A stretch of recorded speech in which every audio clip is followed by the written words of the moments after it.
understanding of health policy issues. We are not advocates ourselves for any policy or regulatory solutions, but we do serve as a resource for the policy community. Today's briefing is on the record for those of you who are in the press, and you can join on Twitter with the hashtag AllHealthLive.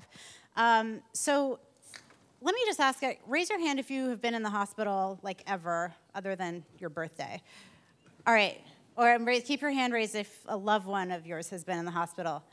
So thank you. So I think it's clear, like, no matter how much you think you know about healthcare or know about healthcare, I think when you view it from the lens of the patient, it's a very different experience. So we're really happy to be here to talk about how we measure patient experience. We're going to focus on the hospital Consumer Assessment of Healthcare Providers and Systems, or HCAHPS survey today. And I'm going to get into the details in a little bit, but before we hear from our panelists, we have a fantastic expert panel today. I would like to thank the Federation of American Hospitals for making this event possible. I'm going to introduce Chip Kahn, who is President and CEO, as many of you know, of the Federation, to share some opening remarks with us. Thank you, Chip. Thank you so much, Sarah, and welcome to everyone. As she said, I'm Chip Kahn, President and CEO of the Federation of American Hospitals. First, I want to start by thanking the Alliance for Health Policy, Sarah and her wonderful team, for conducting this vitally important event. The Federation is proud to sponsor this session, and I'm honored to have the opportunity to open up today. Second, I cannot overstate the critical significance of our topic. The hospital patient experience and the primary tool for measuring that experience, the Hospital Consumer Assessment of Healthcare Providers and Systems, known as HCAHPS, is critical. The HCAHPS survey serves government and hospitals alike to measure and assess the hospital's patient experience for millions of hospital admissions. The HCAHPS survey is part of a critical path enabling hospitals to improve care, to be held accountable for how it treats its patients, and to provide a window of transparency for all to see the hospital from the patient's view. That is why the deep dive we will take in the next few minutes will be so meaningful in expanding our understanding of the patient experience and discussing needed next steps for the survey we use to assess that experience. Last week, the Federation, with our collaborators from other major hospital organizations, released a study entitled Modernizing the HCAHPS Survey, Recommendations from Patient Experience Leaders. It's in your packet. I believe this study findings help set the stage for today's discussion. Our study included interviews with hospital patient experience leaders, or PELs. These are individuals on the front lines of HCAHPS at hospitals and health systems across the nation. They are the ones who translate HCAHPS results into action for hospitals and health systems. The findings of our research are eye-opening, but would the recommendations we made actually work? Despite the best ideas, were they practical? To test this out, to test our conclusions, the Federation teamed up with Bill McInturff and his team at Public Opinion Strategies to find out. They revamped the HCAHPS survey with the guidance of the PELs and focus group-like testing of hospital patients, and tested the new survey and HCAHPS online. The results of this real-world demonstration will be unveiled for the first time here in the next few moments. Not to scoop Bill, but I paid for the survey, so I will. You will hear that he found a reason to eliminate a few of the HCAHPS questions, reworded others, and created a few new ones to reflect the evolution of hospital and patient-centered care. The goal was simple: to see if we could better measure the patient experience while at the same time increasing survey response rates.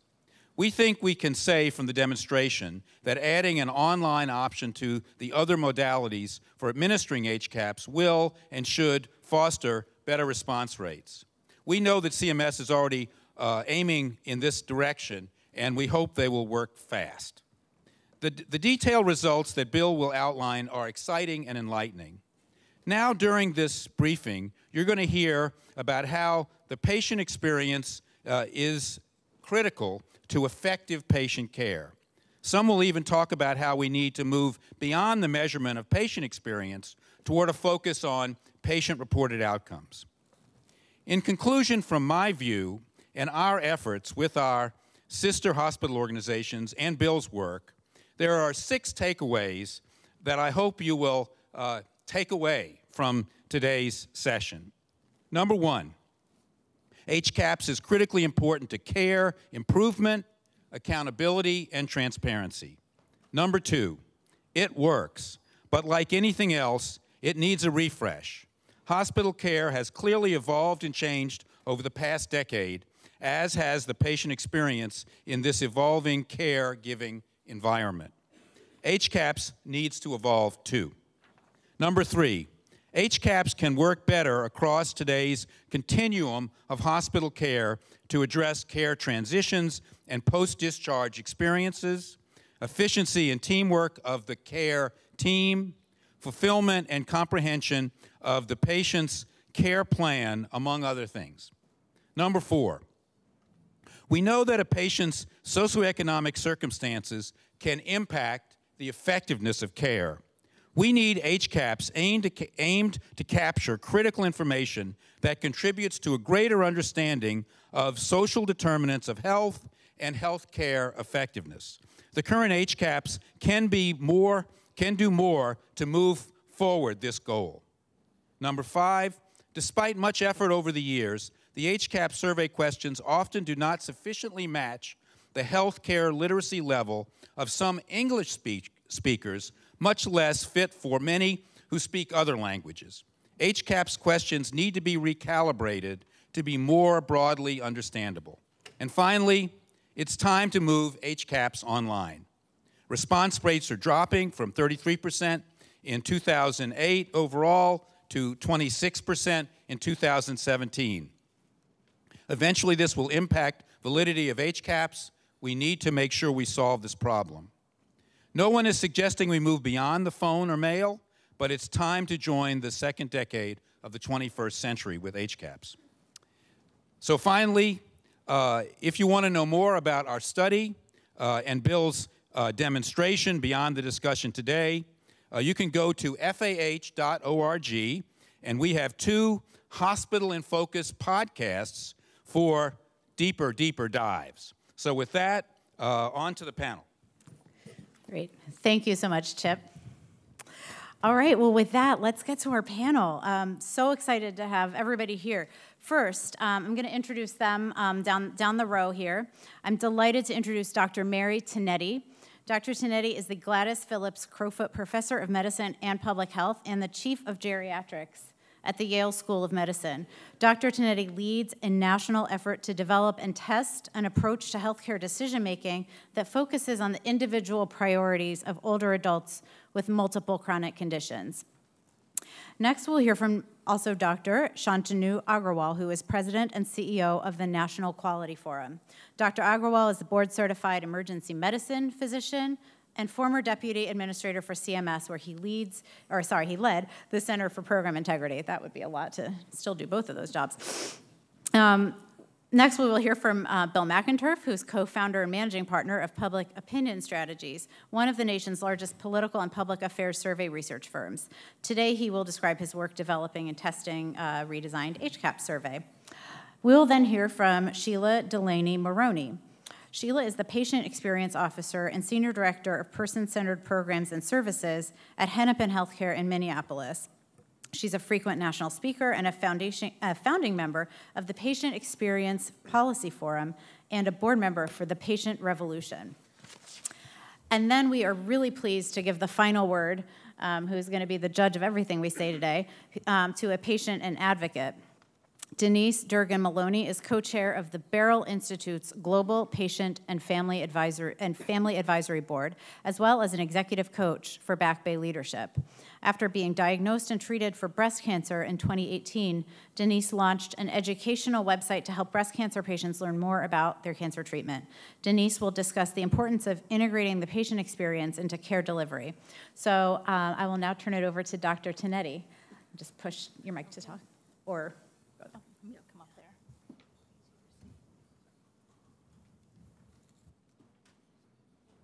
Well, thank you. It's very wonderful to be here. And I'm going to talk from the perspective of a clinician who, for over 30 years, has been taking care of people in the hospital, primarily older adults with multiple chronic conditions, who probably occupy at least 6 out of 10 beds today in every single hospital. So they are the key constituent. And I'm going to talk to you about why we need to expand beyond the current definition of patient experience. And as I sort of looked at what's currently in the HCAHPS, it sort of reminded me, if I went to a restaurant and they asked me, well, was the atmosphere nice? Was it too noisy? Were the waitresses nice to you? But they didn't ask you what you wanted for dinner or whether you got what you asked for. So that's going to be my take-home message for you. We want to know what's for dinner and that we got it. So I'm going to start with a few definitions. You don't have to remember any of these, but I think it's important to sort of to know what it is that people are looking for their health care. The health outcome goals are the actionable and reliable life outcomes that people want as a result of going into the hospital or getting any type of health care.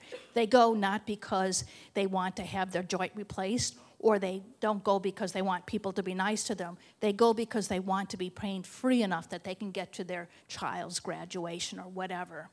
The other thing that's important is their healthcare preferences. One of the wonderful things about modern medicine is there's more and more that we can do to people and for people. The bad thing about modern medicine is there's more and more that we can do and do. So it's really important to know whether it's medications, procedures, hospitalizations, that we know what people want from their health care. And putting those together are the priorities. It's the outcomes that people want given the health care that they're willing and able to do. And very simply, that should be defining health care in the 21st century. So I'm going to start very, very briefly with a typical patient who's in a hospital throughout America today. Mr. A, 78 years old, he has heart failure, the most common reason for hospitalization among adults, depression, diabetes, hypertension, and probably about 5 to 10 other conditions. He gets state-of-the-art care from everyone. His cardiologist recommends he starts a beta blocker, which is a heart drug that's recommended, and in the hospital, if you've had a heart attack, you get measured whether or not someone got started on a beta blocker. Also taken care of by a psychiatrist for his depression. Beta blockers, guess what? They worsen depression, so he or she gets measured on whether she stopped that beta blocker, which was worsening his depression. Primary care gets measured on blood pressure and hemoglobin A1C, which are measures for hypertension and diabetes, means that you throw more and more medications and more things at people, which cause fatigue, which is very often what Mr. A complains of. And so the result, he gets an awful lot of health care, but not clear that it's what he really wants. And when he's in the hospital, his hospital gets measured on, gets readmitted back to the hospital, and so he gets in the whirl of whether a person is actually admitted to the hospital or whether they're considered an outpatient sitting in the hospital called observation. And if you don't know the difference of observation versus admission and what kind of chaos that's caused in our health system, just ask anybody involved in hospital care. So this care, as for Mr. C, like a lot of people, is very burdensome. People spend 1/10 of their life, 330 days, if you've got more than one condition, somehow touching the healthcare system, things that they're not doing elsewhere. This is of uncertain benefit because in this population, they're not part of the clinical trials that give us evidence, and how do you even define what's the best outcome when somebody has multiple competing conditions all at the same time? But even more important is that we know that people with multiple conditions, which again is the major users of healthcare in this country, they vary in what matters most to them. You may care about your function. You may care that you get to your soccer game tonight, whereas you may care most that I get rid of this pain. Somebody else that wants to make sure that they live long enough to get to their grandchild's wedding. Everybody varies in the outcomes they want and what they're willing and able to do. And this is not just a problem of older adults, and it's probably hard to see this slide, but the take-home message is of all older adults, the vast majority of people who touch the healthcare system have multiple conditions. So it is the health issue of the 21st century. So it's easy to say then why health priorities should be the core patient experience measure. It is people vary in what they want. Disease-specific metrics and event metrics don't count what really matters most to people. It's really, if we talked about being patient-centered, how can you be patient-centered if you don't really know what matters most to the individuals? And I was going to say it's also the best way to improve value, because if you think about value, it's the outcomes you want over the inputs that go in. So the outcomes for what you're willing and able to do, it works at the patient level, and it works at the hospital level, and it works at societal level. Give you a couple of very quick examples of where this is playing out to show that, yes, it is feasible. In the work that we're doing, Patient Priorities Care, it's very simple. How to do it is more complicated in the disorganization of current health care, but very simple. You identify what people want from their health care, the outcomes they want, and what they're willing and able to do. That gets transmitted to everybody. Everybody who touches that individual will decide whether to start or stop care based on whether it's consistent with their health priorities. This gets communicated, and all care gets aligned. I mean, who can be against that? Is anybody against doing that? Okay, thank you. I'd kind of like to meet you if you are. The key is how to do it, right? These are some examples. I mean, people always worry about, God, people are going to ask for something that is really not doable. I always say my life priority is to run a marathon. My preference in exercise is not to have to exercise to do it.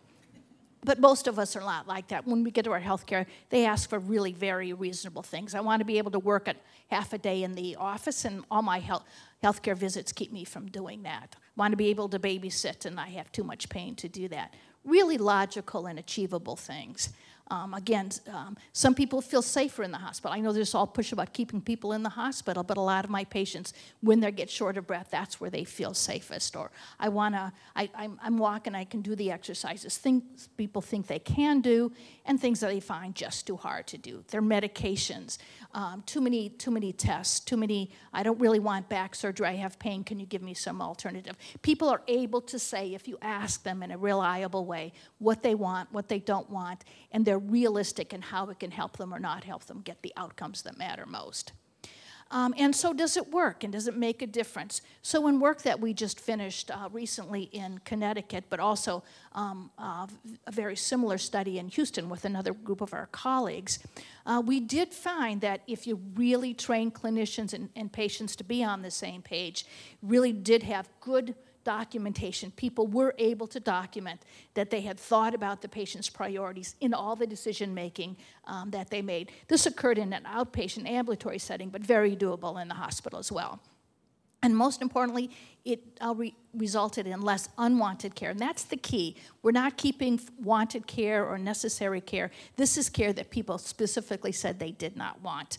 Twice as many medications were stopped. And you're talking about a population that takes 10 medications. Nobody thinks 10 medications in combination is a good thing. Well, maybe some of you do, but we'll talk about that. They got fewer tests that they did not want, and fewer self-management tasks were added onto them. And again, people have shown that people are, the caring for their chronic conditions has become more burdensome than the chronic conditions themselves, and that's something we're trying to alleviate. And so there was a perception of decrease in the treatment burden and good outcomes otherwise. And another example is the Age-Friendly Health System, which is co-sponsored by the John A. Hartford Foundation, the Institute for Healthcare Improvement, which is one of the major healthcare improvement, quality improvement organizations in the country and in the world, the Catholic Hospital Association and the American Hospital Association. And their goal is a very simple one, that 20% of healthcare organizations in hospitals in this country will be age-friendly by 2020, which is only a couple of months away, unfortunately. They're doing this for this framework of the 4 M's, and one of the 4 M's is what matters most. So their key is you cannot be age-friendly if you don't know what people want from their health care. This is where the current healthcare systems already are, who have joined the Age-Friendly Health System Initiative, and every day more and more people are doing it. And they have actually kind of cracked the code. There are ways that we can ask about what matters, both in a hospital setting and in an ambulatory setting, and these are just 2 examples, and you have in your slide. So it's hard to do, but we're finding ways to do it. And this is an example of one of their organizations where they went from 0% of people were asked or had their goals ascertained to 60% just by training people and just by making it part of what they did. So it's not easy, but it's feasible and it's doable. In advanced care planning in older adults also been shown to be effective. So I'm going to leave it with what we're doing currently in the area of what people want. Remember going to the restaurant, being asked about the noise, but not being asked what you want to eat. In the hospital, we're not asking what it is that matters most to that individual. We're walking around it. All the other things that are in the HCAHPS are very important, but the most crucial one is not there yet. There has been starts in doing it in the ambulatory setting, in the patient-centered medical homes, which some of you may be familiar with, and I can explain to you if not. But there are some beginnings of questions that have been identified to look at some of those areas. And so finally, I think that there's many, many benefits of identifying what outcomes people want and what they're willing and able to do to achieve them. It's really probably the best way to get true value if we're really moving toward a value-based system, because it does both the outcomes as well as the inputs. But also there's major challenges. We don't yet know very well how to measure it in a way that can't be gamed or checklist adherence, but there's a lot of very smart minds in this country that are working on this area, and I challenge them to take this one on. Thank you. Great. Thank you so much, Mary. You can stay there or look. All right. Thank you so much, Mary, for that overview of how asking what matters to patients can relate to their outcomes. We're next going to hear from Shantanu, who will tell us more about the HCAHPS survey in context and give us some more detail about that. Thanks, Shantanu. Great, thank you. And I just want to start by thanking Sarah and the Alliance for the opportunity to come speak with you all. I think Dr. Tonetti set up exactly the right context for the discussion. And so what I'm going to do in my section is really 3 things. I'm going to describe to you the CAHPS surveys in a little bit more detail so that all of you have context about that if you don't already. I'll talk to you about the role that my organization, the National Quality Forum, plays in the development process around the CAHPS surveys, and then finally what we or I view as challenges and future directions for the various CAHPS surveys. All right, so I think Dr. Tonetti covered this really well. Essentially the basic notion around patient-centered measurement is asking what would be different in healthcare if we really understood the preferences, values, needs of the patients actually getting that care. And I think there's lots of different ways of approaching that. Towards the end, I'll come back to a few other ideas. But I think certainly the CAHPS surveys are trying to get specifically at this question. So the CAHPS surveys are actually a set of surveys. So there's 15 separate surveys that are essentially segmented by the care setting in which they're meant to be used. They have performance measures in, all of them are comprised of performance measures. I'll show you an example of the HCAHPS survey in a couple of slides. And we get involved at NQF by assessing the performance measures that underlie the surveys and either endorsing them, which is a term of art for us, that you can basically think of that as certifying measures. So we do this through a very multi-stakeholder process. Each of the performance measures in the CAHPS surveys are reviewed by multi-stakeholder committees. They are bumped up against several scientific criteria that we have established and iterated on over the last several years. And then there's a determination made about whether we will endorse the measures. So we have actually endorsed 9 of the 15 surveys, and again, I'll show you where. I think just to build on what Dr. Tonetti said, the domains that are actually measured in the CAHPS surveys, though they could clearly be improved, we think hold lots of different benefits for patients, hospitals, and other stakeholders in the healthcare ecosystem. First, they are really important for capturing patient preferences, their needs, their values, et cetera. They have become an increasingly integral part of healthcare quality delivery and making sure that that delivery is person-centered. They encompass a wide range of interactions, and again, you'll see that in the CAHPS surveys. And you know, the CAHPS surveys are actually great because they assess not just patient satisfaction. I think there's a misunderstanding sometimes in the community, in the ecosystem, that we're just asking people to rate their satisfaction the way we would on Yelp or something like that. More than that, actually, the CAHPS surveys are really trying to get patients to assess various aspects of the care that they got. So how well did a doctor and or nurse communicate with you? How well were you communicated with at the time of discharge? Even assessing things like care coordination. That is, I think, what underlies the CAHPS surveys and really makes it more of an experience-based survey, not just a perception or satisfaction survey. These are the current CAHPS surveys that have been developed, again, largely breaking down by care setting, and I just starred the ones that currently hold NQF endorsement. The other ones either have not come through the endorsement process yet or for some reason did not manage to get endorsed even when they did. So let's talk a little bit about HCAHPS. I think that's probably the CAHPS survey that people know best. So this CAHPS survey is focused on the hospital setting. There are actually two different surveys, one for adults and one for children.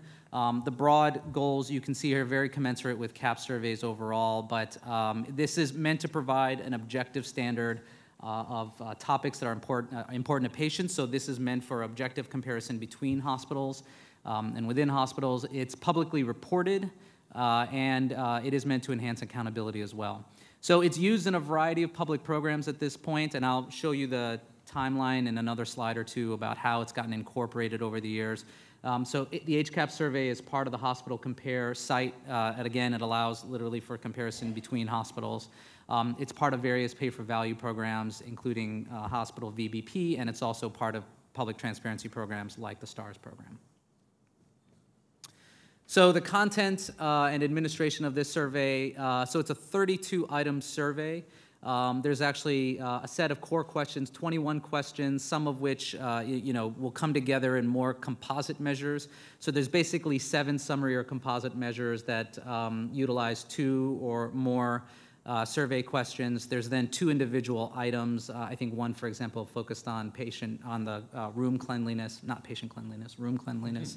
And then there's 2 global items. So what is your overall rating of the hospital, and would you recommend the hospital to, I think it's a friend or family member? The administration, it is a random sample of adult inpatients that is provided 48 hours to up to 6 weeks after the hospitalization. That time period is actually really important. So if you look at patient experience survey research, of course, the further out you get from the hospitalization, the less accurate the patient experience reflection can be. You certainly introduce different kinds of recall bias at that point. So that cutoff of trying to keeping it as close to the hospitalization as possible is very important. And then there's different modalities that are used to actually administer and collect this data. So you can do it through, and you heard a little bit about this in the introduction from Chip. It's collected through mail, through telephone, through a mix of both, and then there's actually a virtual response system as well that you can dial into to provide your responses. And then multiple languages are available. So here's the overall timeline that HCAHPS has undertaken in order to be adopted. So initial development between the Centers for Medicare and Medicaid Services and AHRQ actually started in 2002. The first round of endorsement actually occurred in 2005 for HCAHPS. It was then implemented in 2006, and there was the first public reporting of the performance data in 2008. And then there have been sort of 2 major updates since then. An overall update to the CAHPS survey in 2013, and then I think importantly, there were pain management questions, I believe 2 of them, that were addressed in 2018 that really evolved from being pain management to communication around pain issues, and that was done for a variety of reasons. And we actually expect the majority of CAHPS surveys to come back into our endorsement process this year for reassessment. So summary data, so over 4,300 hospitals now have publicly reported HCAHPS scores. Over the years, this has gone from essentially pay for reporting to now pay for performance in the HCAHPS world. Over 3 million surveys have been completed, and there's about 8,500 patient surveys that get completed every day. So it is an extremely high volume program that CMS administers, and with a lot of data that has been coming as a result.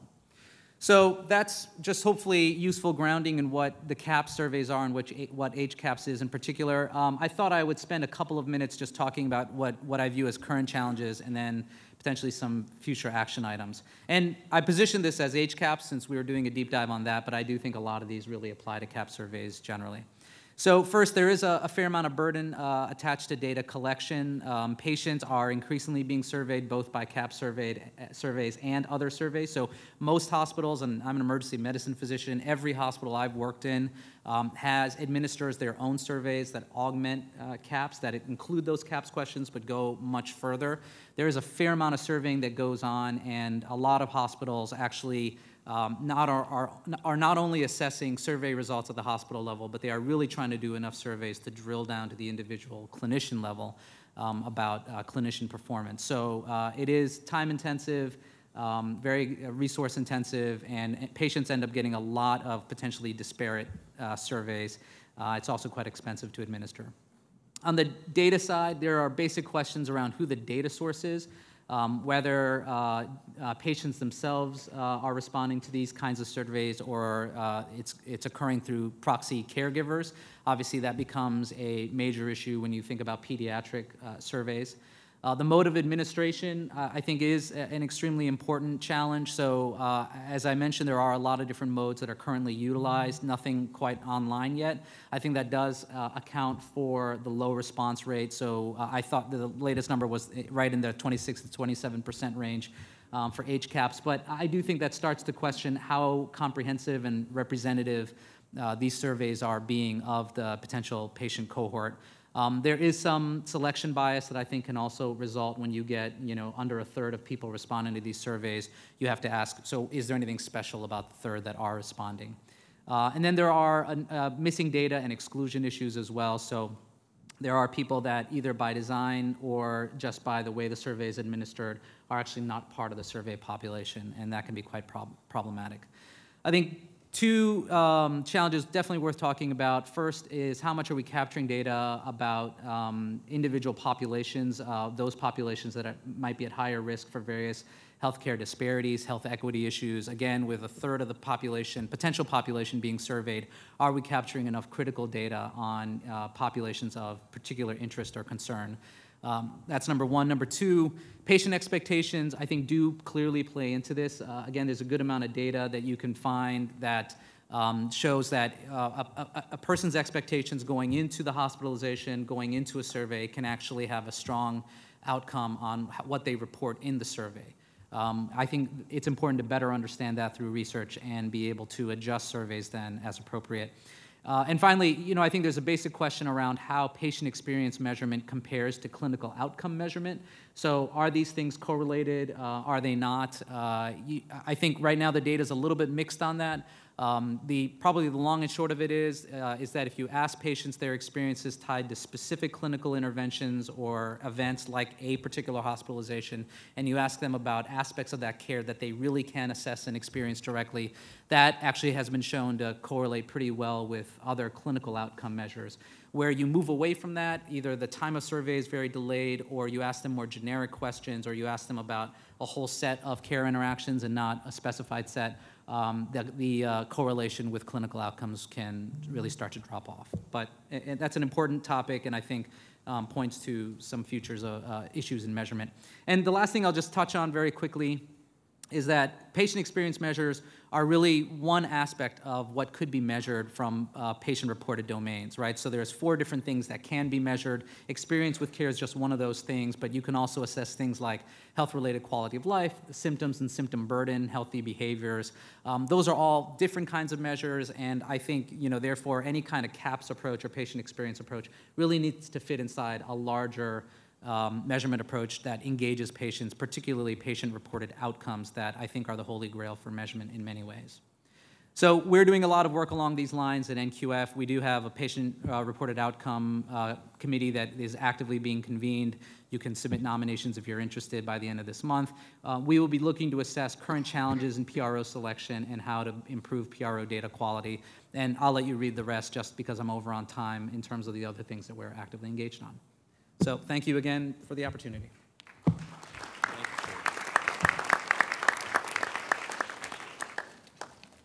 Hi, I'm Bill McInturff with Public Opinion Strategies. Just to give you a little overview of what we did, Chip did a very good job introducing it. The challenge that my friends at FAH gave was, can we do something that demonstrates that there are qualities and measures that are missing in HCAHPS that would do a better and stronger job that would measure the overall patient experience? So to do that, we first spent an hour. We had a woman moderator, a man-male moderator. They did one-on-one interviews with 16 patients. We were informed by Dr. Salzberg's work that Chip mentioned. They had interviewed Sheila and her counterparts around the country about patient experts, about what they thought were the strongest ways to determine patient satisfaction.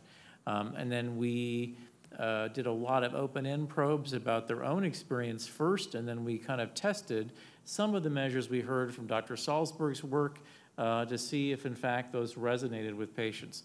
Then we designed a new survey where we took as much as HCAHPS as we could, but we rewrote a series of new questions based on the FAH work with patient outcome experts and with these one-on-one interviews.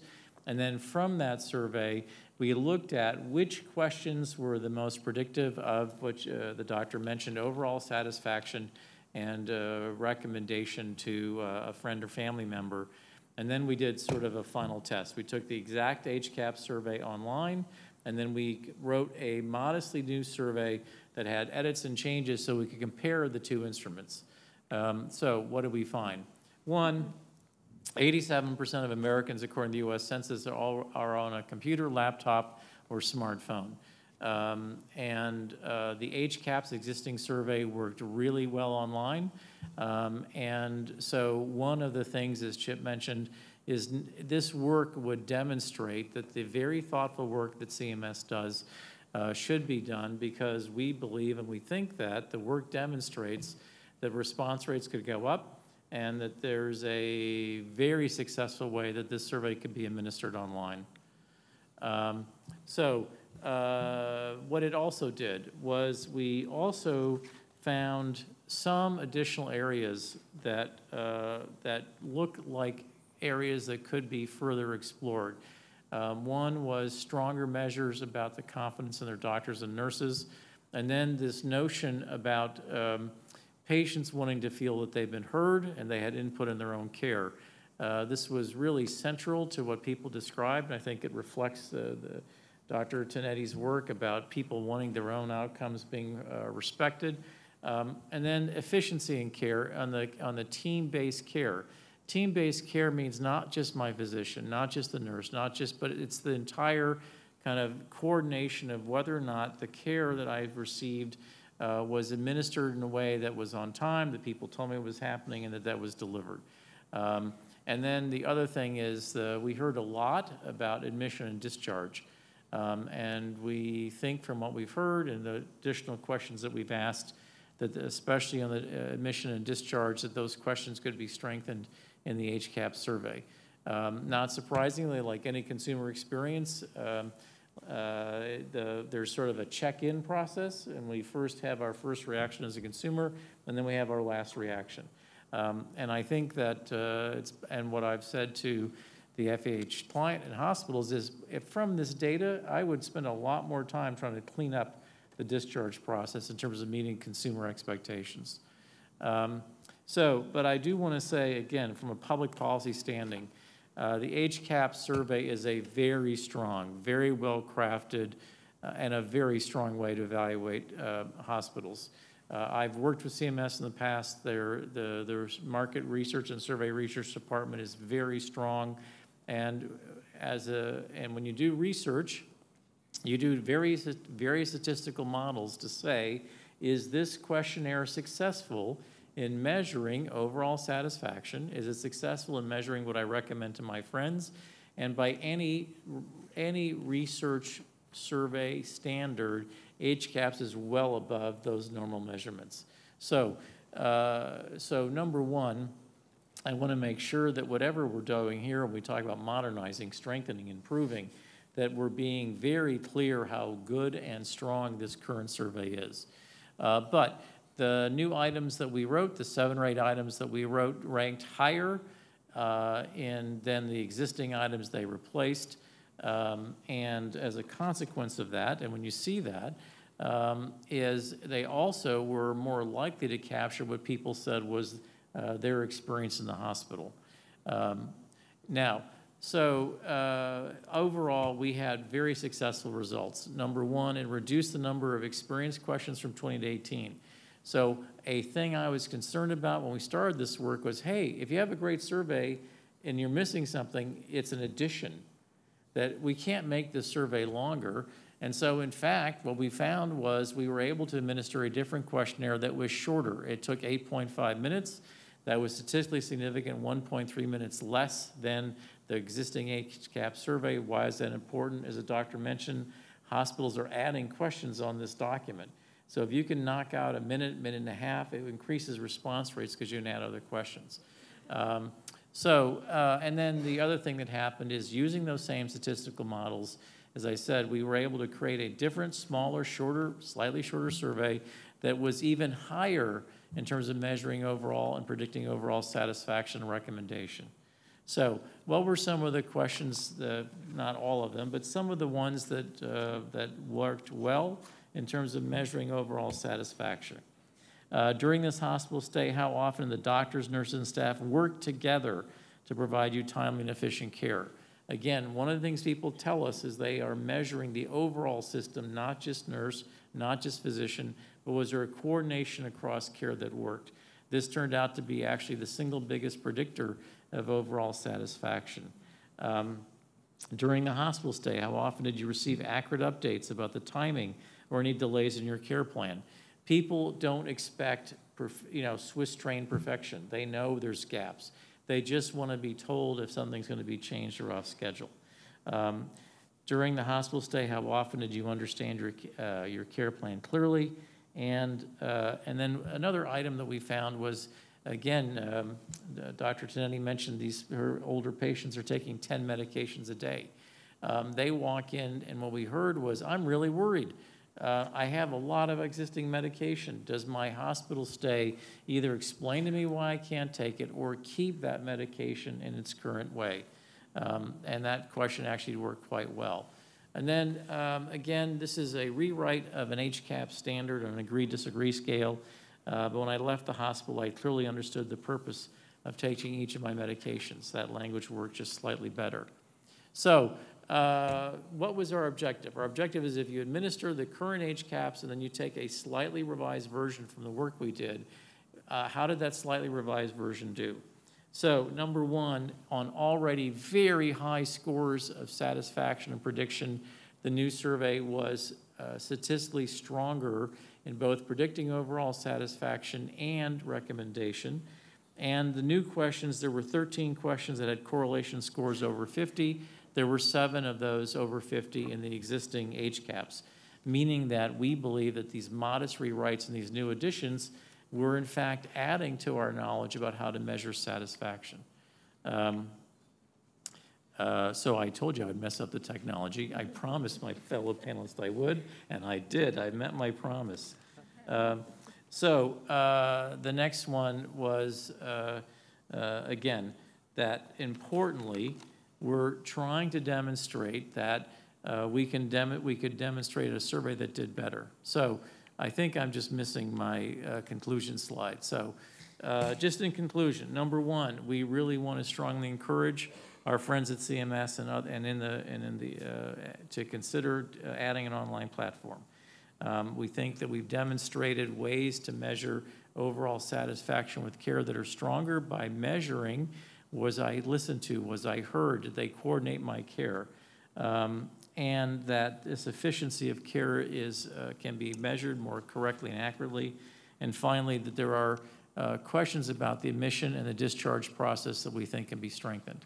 But all in all, again, we want to both recognize the existing strength of the HCAHPS survey and then say, like any other document that's 10 or 12 or 14 years old, that as consumers shift and change, the survey can shift and change. And there are ways that all of this work would give a guidance and a structure for very, very talented research at CMS and others to begin to re-explore how to strengthen and further improve the survey. Thank you. Thank you.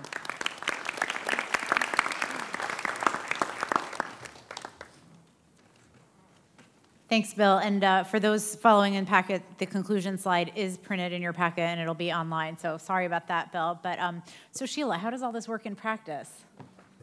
Well, thank you, everybody. Oh, sorry. Thank you, everybody, for having me here today, and especially thanks to the Alliance for hosting this very important discussion. I'm speaking today as one leader. I don't represent any special interest group or association of hospitals, but I do want to start out by saying I endorse everything that was just said. So I hope I'm not redundant, but only to affirm a lot of the wonderful ideas that have already been shared with you. I also want to say that my remarks are in the context of gratitude.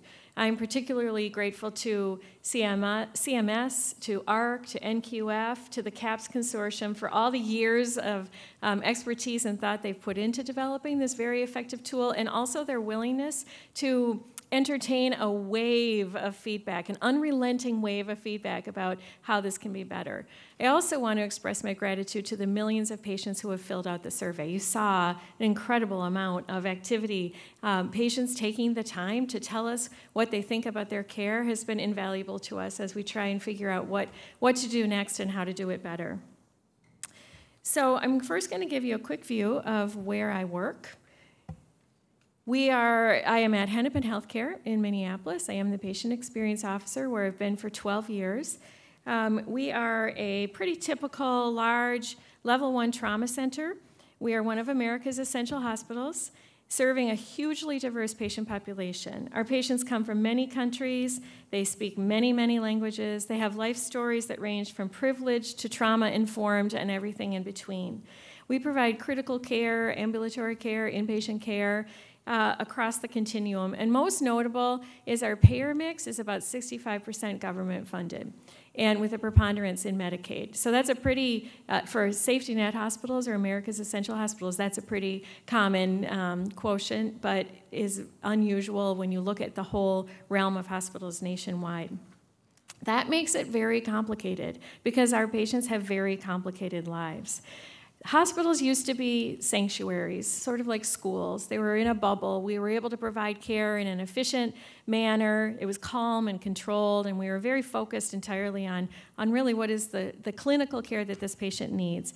And today, my perception is that everything that ails society is coming across the threshold of hospitals' front doors. And as a result, there's people bringing their own trauma to their healthcare setting, and it really complicates the lives of the staff who are trying to do their best as clinicians, but they're now taken away from the bedside to try to address the social and emotional and spiritual and economic needs of the patients and their families. So the discussion today is largely about HCAHPS and about inpatient hospital care, but I want the audience to consider this definition of patient experience from the Barrel Institute. And I hope you can't quite see it, I think, in that dark blue bubble, but engaged and caring staff is a really big issue for us to consider. The burnout, the compassion fatigue that clinical staff are starting to express, or not starting to, but increasingly expressing, is a topic I hope perhaps we can address in the Q&A, but it's a really, really important topic. Staff engagement and burnout is a major factor in whether or not we're able to deliver a robust patient experience.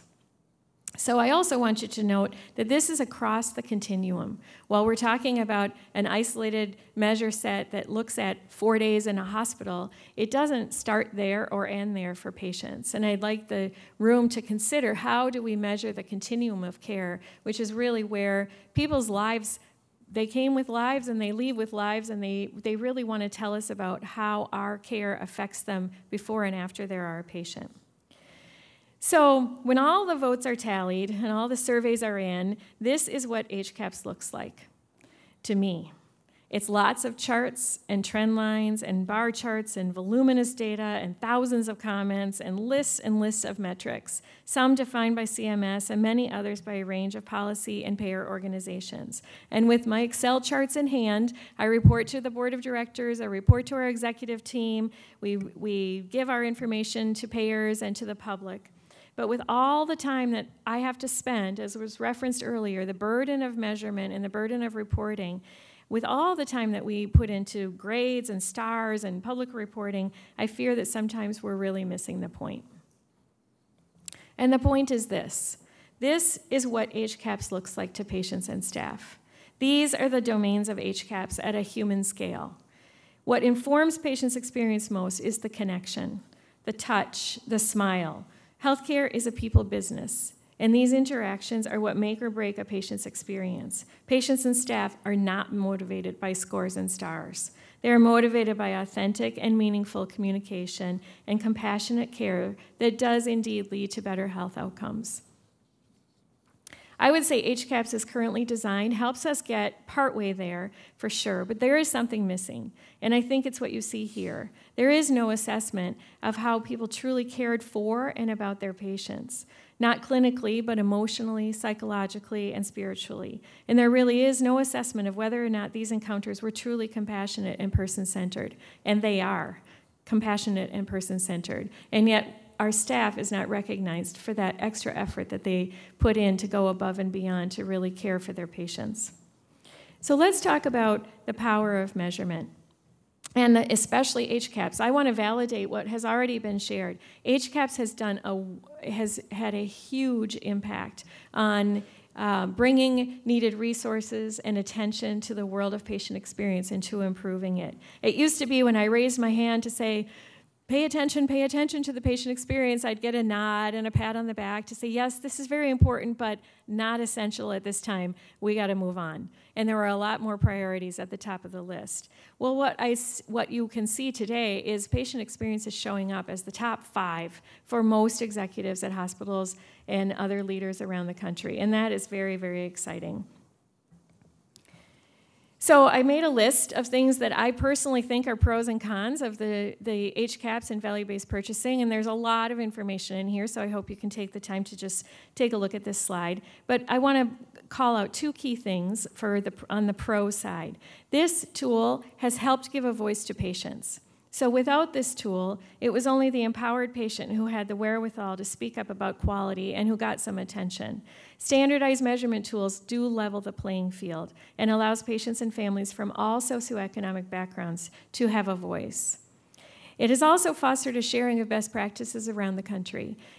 Among various sectors, like safety net hospitals in particular, it has been very, very helpful to those of us who are in the field. We've learned a tremendous amount from each other, and I'm very proud of the collaborative nature of patient experience sharing. It really is not something that people are using as a competitive advantage, but rather we're trying to learn from each other because it really should be the gold standard that we all strive for. And then a couple of the challenges. It's really hard to explain the day-to-day operational challenges of running a hospital, especially as part of a complex system and with limited resources. But running a hospital and what we face every day is a big barrier, and it gets in the way of focusing on improvement. I once worked for Senator Dave Durnberger in the policy arena in Minnesota, and we used to be so frustrated that our leaders would come and be inspired by all of our great ideas, and then they would go back and they'd agree to implement the improvement, and it would go back they'd go back to the hospital and it would just die on the vine. And we couldn't figure out why. They were all charged up when they left the room. But now, being on the inside, I get it. Staff in a hospital often feel like firefighters, and there are embers smoldering everywhere. There is a bridge collapses, Ebola threatens, a drug shortage is announced, and on and on. These things were not on our annual strategic plan. And yet these are the things that consume us on a day-to-day basis and make it really, really hard for us to focus on improving the patient experience. Staff are running as fast as they can just to keep up with the demands of the day. And you can imagine they run the other way when they see me coming with tips on communication skills and how to do an effective discharge plan. That is not their priority. The tool is designed, sorry, I'm ahead of myself here. The tool is designed does not measure everything that is important to patients, and you've heard a lot about that today. And I would also reiterate that response rates are a major issue, particularly for safety net hospitals. While the nation is seeing a response rate in the mid-20s, safety nets are in around the mid-teens, 14, 15%. You can imagine how hard it is to get a physician to pay attention to a response rate, to data that has a response rate of 14%.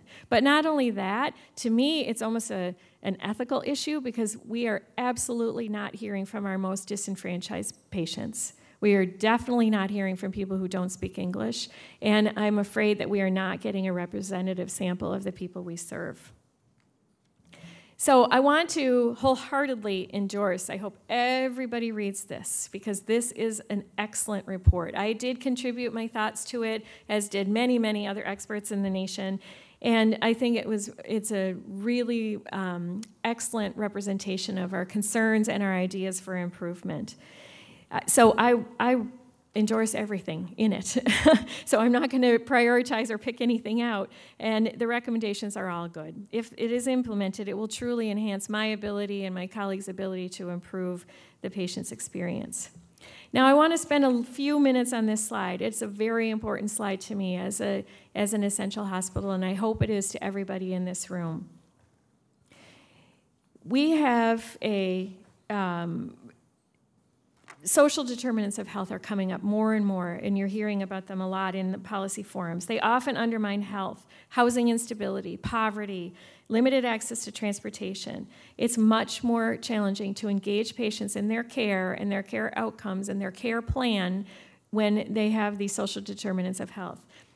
When you're worried about whether or not the shelter is going to have a bed for you when you're discharged with a new diabetes diagnosis, the idea that you don't actually have a refrigerator to put insulin into will not come up in the conversation. That's just one tiny little example. When I'll use a patient, I'll call him Ronald. When Ronald leaves the hospital after a CHF incident and he goes home and he's all in on the care plan, he knows he's supposed to exercise, he knows he's only supposed to drink 15 milliliters of water a day, and then he says, well, what the hell is a milliliter? And that's a quote from a patient. So we talk about discharge in our terms, and patients don't really understand what we're asking them to do. And finally, Ronald just told us a story last week where he took his meds as long as he could, and then he got kicked off insurance, in his words, and so he hadn't taken his meds for 6 months, but he was afraid to tell anybody because he was embarrassed. So he got readmitted with another incident of heart disease.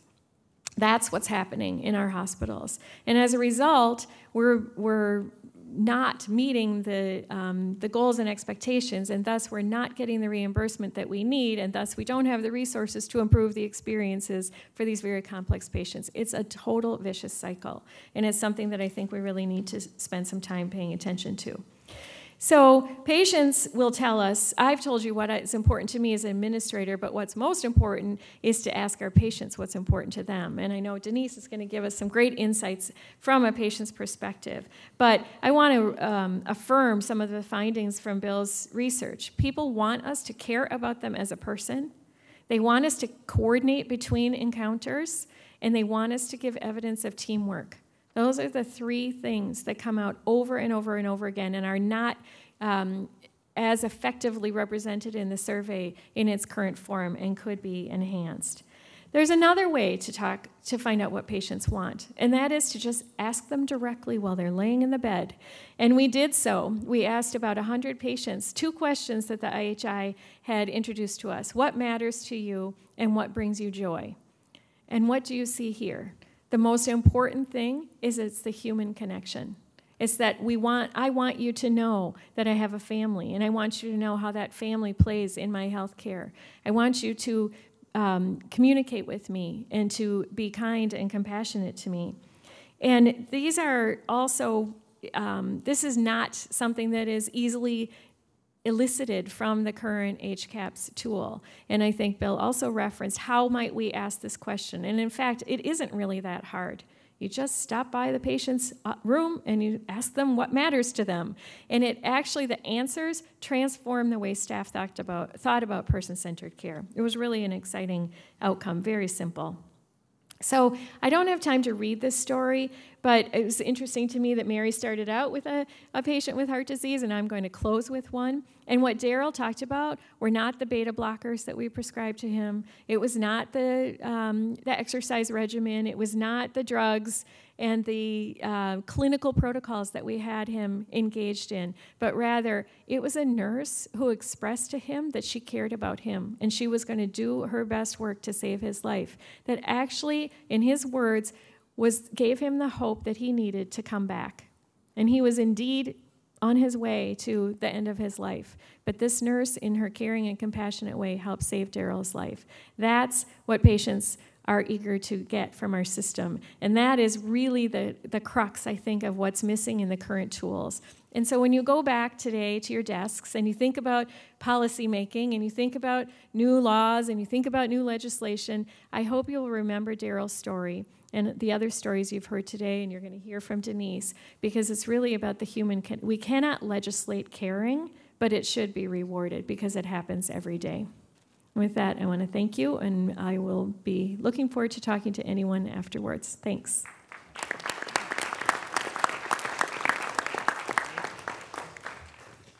Thank you so much, Sheila. Okay. Denise, tell us from your patient perspective how this relates. And what I'm going to ask, I know some people may have meetings or appointments. If you would, before you leave, make sure you fill out an evaluation form if you have to leave. But I want to hear from Denise. So go ahead. Yeah, certainly. Good afternoon. It's so exciting to hear all the positive changes. I'm going to talk to you today from two perspectives. First, I'm the global co-chair at the Beryl Institute of the Global Patient Family Advisory Board. When I was called unexpectedly to the cancer journey last year, I thought, right after treatment, what can I do to pay it forward for others that either don't have a voice or can't contribute? How can I help? And I found the Beryl Institute. So that's what really brought me here today. And the second is to talk about my own patient experiences lived through the Beryl Institute's patient experience framework. So a little bit about the Beryl Institute. The Beryl Institute is a community of practice that builds the capacity of organizations to deliver exceptional healthcare care experiences and develops individuals who drive experience excellence. So truly our purpose at the Beryl Institute is to provide evidence-based research, patient experience assessments, case studies, podcasts, our annual conference, and it's a place for me that I can contribute and ensure that the patient and the family is always at the center of every conversation, of which I can tell you it truly is at the Beryl Institute. It's so interesting that I saw everyone raise their hands about who's been in the hospital or who's here or a family person, and I think we all have our own definition of the patient experience. Prior to my sudden journey into the cancer situation last year, I spent 28 years in the hotel industry. In 25, I was with Marriott and Ritz-Carlton in sales and marketing leadership. And so certainly I know a lot about culture and how culture and leadership impacts performance. And I have my own definition of patient experience. The Beryl Institute's really is very, very similar to how I would define it, which is the sum of all interactions shaped by an organization's culture that influences the patient perceptions across the continuum of care. I do just want to hone in on that word continuum of care because I know some of my fellow panelists talked about it. From a patient standpoint, that word is from the very first phone call I had. I'm a healthy person, work out 5-6 times a week, always get my annual physical and my mammogram. And when I had my mammogram, the first person that called me back, that was where the continuum of care began for me, because she was so compassionate and even interjected humor that, if you're going to have breast cancer, at least you have one that we have a high degree that we can cure. And so you have sort of the good kind of cancer. And I actually appreciated that sense of humor. It was a very devastating phone call for me, but that's where the word continuum started for me. And I had so many amazing experiences through the Inova healthcare system here in Virginia.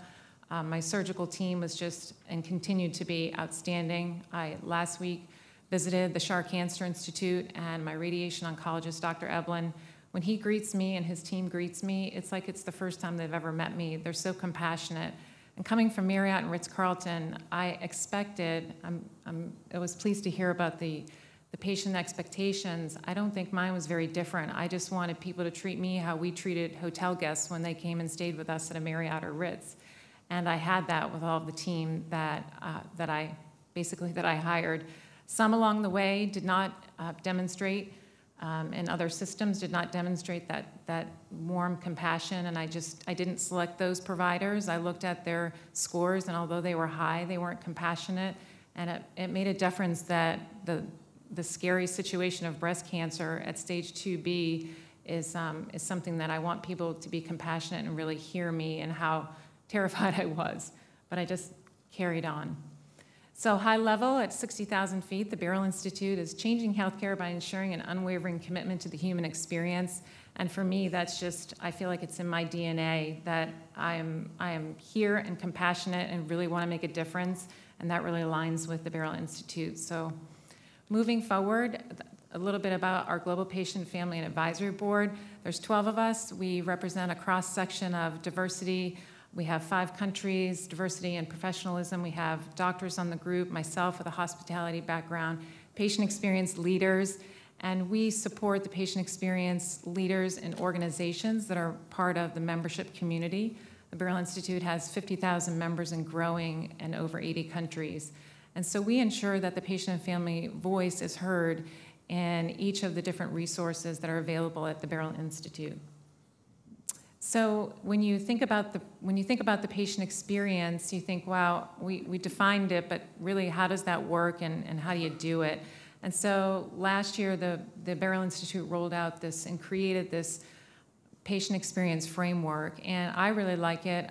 With a business background and this title of patient, it really just makes sense to me because many of these 8 strategic lenses that you do have in your packets and you can read through, I won't read through them today, but they really do impact a patient's stay. And I'm sure many of you that have had family members in your own experiences in the healthcare system, you know that culture and leadership, environment and hospitality, you expect high clinical outcomes just as somebody would expect an outstanding hotel stay. The expectation really doesn't change.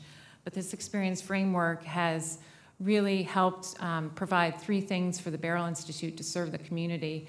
And for me, it is just gives clarity to where we should focus. It allows the resources to be aligned, and it allows, this framework allows an organization to really hone in on where their strengths are as an organization and then where there are opportunities to improve, which means really a lot to me as a patient. So those are the 8 strategic lenses, and I just want to mention the Barrel Institute's Public Policy Forum, of which Sheila's a part and I am as well. We do have case studies. We produced a consumer research document on the state of the patient experience. And again, I volunteer my time with the Barrel Institute because of the journey that I was on. And I touched on it a little bit. It was very important to me as I decided unexpectedly, when you go into the cancer journey, you have to make decisions quickly, and you have no idea what you're doing, and you're very scared. And one of the places that I went with my consumer hat on is I want to look at all of the feedback that these providers have. I expect them to have high quality and clinical excellence. Of course, that's going to be the first thing, in safety and quality in these strategic lenses. But also I want somebody to really feel what I'm going through, and I'm a person that doesn't need to be coddled, and I worked out and worked through all the treatments, but I just really wanted my voice to be heard.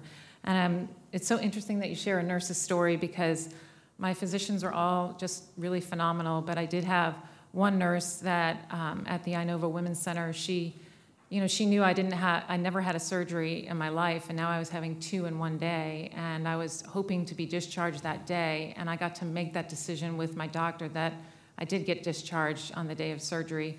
But this nurse, when I got onto the table with anesthesia, I mean, it sounds so silly, but she held my hand, and she said, you know what, we're gonna be here for you when you wake up. And I know, for me, that just really made my day. And Sheila, when you mentioned about the different conversations, when I am with my physician team, and they just first stop, say hello to me, look me in the eye and say, how are you doing today, and what's going on in your world? You taking any vacations? That just means the world to me. It might sound so silly and trite, but for me, it's really had a positive impact on my healing, and I feel that I can make these decisions with my physicians. So that's a little bit about my story, and I'm just so excited to be a part of the panel today and to hear all the exciting things going on with the patient experience movement. Thank you.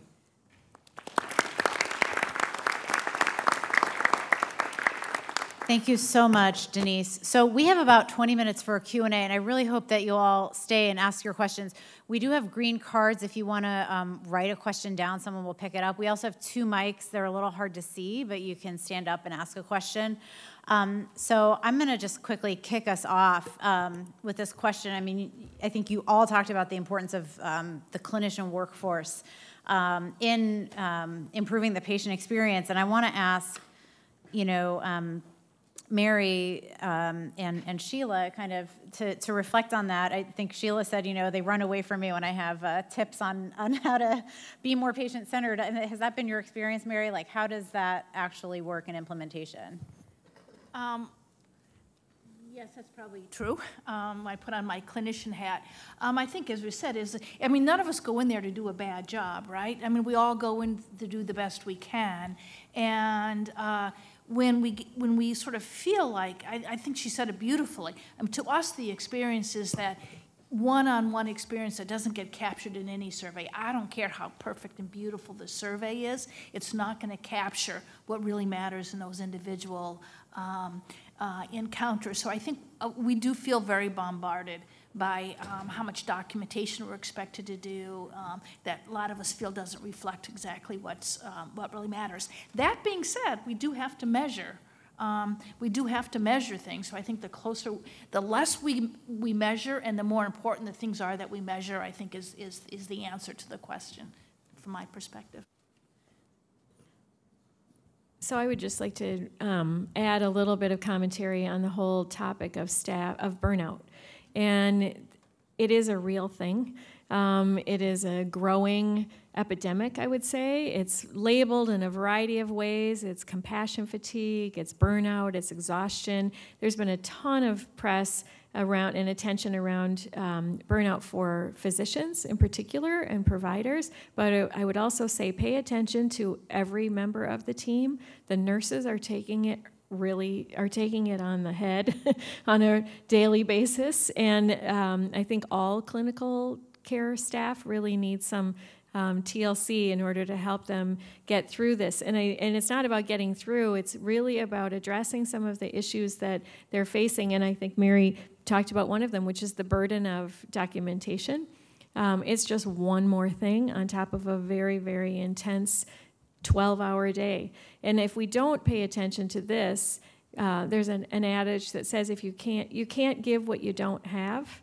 And so as people become more and more drained by the reality of the challenges of delivering healthcare, they will be less and less able to deliver the ideal care that our patients are wanting and needing. So this topic of staff engagement, staff burnout, whatever you want to call it, is something that really deserves attention. Great, thank you. So we have a question on the card for Bill. And maybe you could speak to this, which is, were you able to assess any questions that ask the patient about whether their own priorities of care were asked about while they were in the hospital? No, but I think that's an interesting idea, and I think it's something that could be tested and administered. Okay, thank you. And I want to kind of open this up to the panel. I mean, I think Shantanu, you were the one kind of giving the timeline of HCAHPS that sort of kind of launched roughly 10 years ago, so we're a little late for the 10th birthday, but we're kind of close. I mean, do you see this as kind of part of a continuum in our healthcare system of really kind of asking about the patient experience? Sheila mentioned, you know, the priorities of hospital executives. Do you think that's because of HCAHPS, and do you think that we're on sort of a second wave now of kind of better understanding how to capture and measure what's important to patients? Sorry. Yeah, I would agree with something that Bill said, which is that undeniably the HCAHPS surveys, the CAHPS surveys have really pushed the field forward. They have universalized the assessment of patient experience, raised the notoriety of it, the importance to delivery systems. When I was going through medical education, as one data point, discharges were handled by the lowest person that you could possibly get to do them. So it was the medical student, it was the intern, and when those people weren't available, you moved your way up the chain. That's exactly wrong for quality, high-quality care delivery. And you see in all of these surveys, you can see in any kind of analysis of the data, that discharge process is extremely critical to patients. It is a form of care coordination. It makes them a part of the coordination journey so that they connect their inpatient stage to their outpatient life. So I think the fact that we've taken these surveys, made them part of the overall healthcare enterprise is really critical, because it has then forced us to treat this as a strategic topic, not just a part of the process of, of hospitalization. I think, where does this go from here? The data, I mean, another great thing about the whole enterprise is that there's a lot more data now, so we can understand what really moves the needle on patient experience. There's much more acceptance of patients being involved in the design of surveys, et cetera, which I think is really important. And as I teed up, I think it's really important to try to figure out how these results compare to clinical outcome measures, and how we really move the field forward towards patient-reported outcomes. So it's not just about experience, but I think experience should and always will be part of the measurement milieu. Thanks. Did anyone else want to comment on that question? I just have one reflection on that. I agree that it should be here to stay, and it has been very valuable for us. What I worry about is the slide that Dr. Agrawal showed with the 15 or 17 CAHPS tools, and that there's the promise of more. And I'm worried that we are sort of recreating or reinforcing the siloed nature of healthcare. And so that pretty soon maybe every body part's going to have a survey, just like every clinician who walks in the room is responsible for a body part. And that's how it feels to patients right now. And we're trying hard, I think all of us collectively in the quality and the safety world, we're trying hard to make it be more of a bundled experience, to make it feel like there is continuity from when you're at home, you get the diagnosis, to when you have surgery, to when you go back home again. And so I would only put a word of caution out there to not keep creating unique tools that are isolated from one another, but somehow find a way to weave it together for the patients to share their perspective of whether or not we indeed are weaving their care together. Mary, you're nodding. Is there anything you want to add? Or? Yes, I would say if we could get rid of all of those surveys and all of the questions, if we just asked were what you wanted most, ask for, and did you achieve it? You could get rid of everything else. That's obviously pie in the sky and aspirational. We're very far from that, but everything else will kind of come through that. Okay, there is a question at the mic, and then we have a lot of really great questions on cards. So do you want to go ahead and ask your question? Hi, yeah, thanks. My question is for Sheila. You mentioned that the response rate for essential hospitals or safety net providers is significantly less than other hospitals. Can you talk a little bit about why hospitals like yours that are essential hospitals are seeing these lower response rates? And then also maybe, what more we can do to help out these safety net providers? Well, I wish I knew. There are probably researchers in the room, and I'm going to talk to Bill later about some of the research findings about why that is. But through our own analysis and questioning of our patients, there's a couple of things. One is while each individual question passes the sniff test for reading level, I think as a whole, the document is somewhat onerous to people who have a low literacy level. So altogether, it is a kind of a daunting document for people to complete. The language accessibility is a really big deal for safety nets. We have 30% of our patients have limited English proficiency and prefer to communicate in a language other than English. So while we send out the survey in other languages, it doesn't always hit the mark in terms of how those patients feel comfortable responding. And then this is my own impression from talking to people, and especially the interpreters who I work with a lot, in that people are afraid to respond to the survey because it represents the government, or their perception is it represents the government. So people who are trying to stay under the radar feel like they might be outed if they answer it. And then finally, it's hard to reach people, especially who are homeless or who don't have a permanent address, and to find them in the midst of their crazy, chaotic lives and say, can you take the time to fill out the survey when they're worried about whether or not the lights are going to be turned off in their homes is a really big ask. So that's my impression without research data behind it. So I'm going to follow up on that really quick and ask Bill or Shantanu to weigh in, because we had a couple questions about how to improve response rates. So if you could kind of add that onto your response. Well, almost nothing about that list is going to get fixed. Those are endemic to and very difficult to fix. In a lot of other research settings, and this is what happens is, and here's the, anyway, what happens is you pay people who did not respond and go collect the data in person. There's been a lot of evidence in different research settings that the people who then will respond are demographically a lot like the responders. And so if I am a 65-year-old plus male, if I had a heart thing, I might ought to fill out the survey, but if I have this education level and I'm this demographic with this thing, I'm a lot like those who did.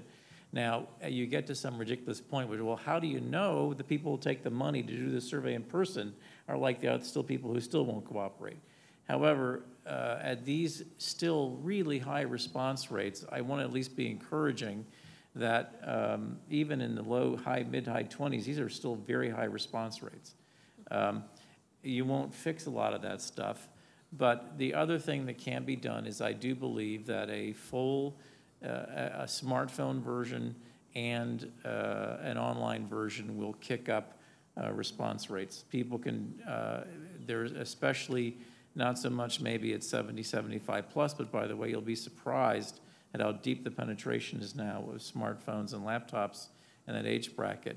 But I really believe that an online administration would go a long way to kick back up the rates. But lastly, I mean, this is, the U.S. government goes through this with the census and spends billions of dollars. And the checklists you've been through are the same checklist that mean the response rates for the census are impaired. So if you, with billions of dollars once every decade, if you can't fix that set, it'll be very, very difficult to fix them for age caps. Great. Yeah, real quick. Yeah, so I agree. I think if you look at overall mail-in response rates to response rates to mail-in surveys, and actually hitting 27-30% is actually quite good. I would go back though to a point that maybe it was Sheila that made it. If you're trying to get clinicians to alter their behavior, telling them about a 27% response rate is going to be very problematic. I would respond, well, why do I have to worry about this? You don't know what 2/3 of the people are thinking. Right, so it statistically is great. I think it's very hard to get people to really prioritize making a change. So I do think we've got to make a strong effort. Online, smartphones, more languages, perhaps even in-person interviews in order to capture as much data as possible. If you look, one thing that I personally take as somewhat concerning is if you look at the current data, socioeconomic status does correlate to how to the responses, right? So people of generally higher socioeconomic status actually report a better experience than people with lower. That should be concerning. It could be an outcome of just the paucity of data itself, but I think we've got to make an effort, because what we don't want is for these surveys to be demonstrating that we're creating or that we've sort of instilled a bifurcated healthcare system. Thank you.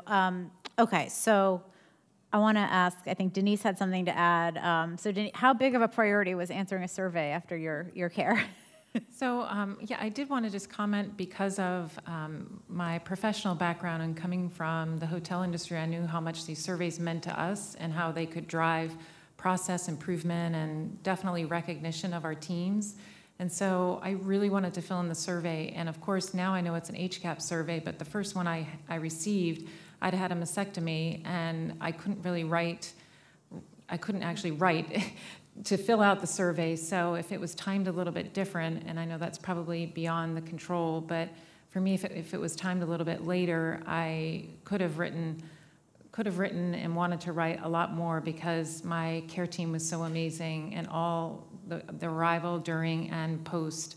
The other aspect I wanted to share is just what the survey didn't capture is my breast surgeon and plastic surgeon calling and checking in on me and making a personal phone call just to see how I was doing. I'm not sure how that gets captured on a survey, but for me, when you think about the continuum of care, these memories that I have that were created were from just simple phone calls, even if it was from a nurse that was concerned because I had a question with some things that were unexpected after surgery. So I would just say those two things, and then I have had many other surveys. I continue to receive care. I finished treatment last June, but I'm in the system and I'm constantly getting surveys. And for me, I fill out as many as that I can because I think it's so important for the providers to get that feedback, especially when mine has been so positive. The only place it wasn't is during the insurance process, which I know this isn't the forum for that. We do have a couple of questions about health plans that I want to get to, but first I want to ask a question that came in and kind of combine it with another question, which is there a vision, or should there be, for working towards measuring patient experience at that individual clinician level? So many of you talked about sort of the individual clinicians, and I say clinician broadly, impact. But then I also want to ask, kind of what's really driving that clinician behavior incentives? I mean, is it the fact that there's kind of a survey? Is it the fact that their executives are, pushing for patient experience, or is it like wanting to deliver better care and maybe not having a mechanism for sort of asking about that patient care? So that's a lot of questions, but I wanted to start with the individual clinician level question. Is there any activity there? Sheila, you're looking at me. Do you want to start? So I don't see how it's possible in the inpatient setting or even appropriate. In the outpatient setting, for sure. When in CG-CAPS, we administer it via email. It comes back, and mail, comes back with individual physicians associated with individual encounters because you see one doctor typically in the exam room in an outpatient setting. But especially in teaching hospitals, you will see in an average 4-day stay, staff will walk in and out of a patient's room 100 times. And a patient will be exposed to somewhere between 14 and 17 disciplines. All of that cannot be tied to just one physician, nor should it be. But I think that the rub is that providers do, I was being facetious before when I said they ran away from me, they do want to get better, and they do want to know what patients think, but they're much more engaged by the comments and by the stories that people tell than they are by the data. But they are also in a teaching hospital. They're a little hard-pressed to acknowledge or accept that those were my patients versus those were the patients that the orthopedics team saw versus those were the patients that my residents saw. That's a long conversation. So I don't know that it's possible. And it would be a lot of effort to try to figure that out. That might not have a productive result. Thanks. Anything to add? Okay, so I just want to ask, because there were a couple questions before we run out of time. There were a couple questions related to kind of this broader issue that there are many CAP surveys, that many of the challenges that were raised about HCAPs are true, if not of most, if not all, of the surveys, and kind of asking what's the role or the opportunity for other folks in the healthcare system, health plans, or others. So I don't know if there's no quick answer to that, but Shantanu, since you're the one who showed the list, I'm calling on you. What's the sort of total patient experience that we can count on? That is really challenging. I think I'll just highlight maybe some of the themes that certainly has resonated to me, and including on this panel. I think first, we want to try to represent as much of a coordinated, integrated care system as possible. So I agree with the point that a bunch of bifurcated, CAP surveys that essentially segment out different institutional types isn't probably the patient perspective on healthcare. And we do, as much as possible, I think, for these surveys to matter, they really do have to be focused on what moves the needle most for patients. The only thing I would maybe balance that against is patients have a very hard time, at least according to the data, just assessing the healthcare system as a whole or extremely long periods of times in their care, like 6 months or a year of care. They really need something to hinge their feedback around. So a hospitalization is something, is sort of in a sense easy because it's a finite period of time. You recall it and you can recall salient elements of it. But if we're going to move to a different model, I think we've still got to hang it on a set of experiences that the patient can understand and really recall very well, because that's what gives actionable results in these kinds of surveys, so that the system, the delivery system, knows how to respond to everything that patients are telling them. And maybe the last thing I'd leave you with is, if you just correlate the data that we currently have in HCAHPS, if you just ask the question, what's correlated to those global ratings? How would you overall rate your hospitalization, and how would you rather overall rate the hospital, and would you recommend the hospital? What it all comes down to, what correlates most against it, is by far and away nursing communication. Right? That matters the most. So if you think about the last question about, can you do this at the clinician level? I'm not actually sure the physician level is what patients care about. What they're telling us is nurses matter a lot. And so I think if you were to do it at the individual clinician level, you'd have to really take a much more expansive approach, which might not be feasible. So nursing communication, discharge, and then distant, unfortunately, is the physician. And I don't know if that's so much a patient thing or if we've kind of put ourselves in that place by kind of making our communication less meaningful. But if there's something that we ought to work on, far and away, the whole thing matters, but the way your nurses interact with your patients is deeply meaningful to them. Great. Thank you so much. Oh, did you have one more thing to say? Well, just that's what I'm saying on the revised questionnaire. That's what was interesting about it, because the thing that outdid the nurses was, during this hospital stay, how often the doctors, nurses, and staff work together to provide you timely, efficient care. So it's a great example of, we replicated the same thing where the nurses was the most powerful thing in HCAHPS, but it's a final nice reminder that there may be other questions out there that could be even stronger. Yeah. Great. All right, well, with that, we are out of time. I want to thank our panel. Thank you again to the Federation of American Hospitals for making this briefing possible. And if you would, because we care about outcomes, fill out your blue evaluation. Hopefully the content of the panel mattered more to you than the fact that the room was freezing. But thanks again for sticking it out. Thanks for being here. Join me in thanking our panel.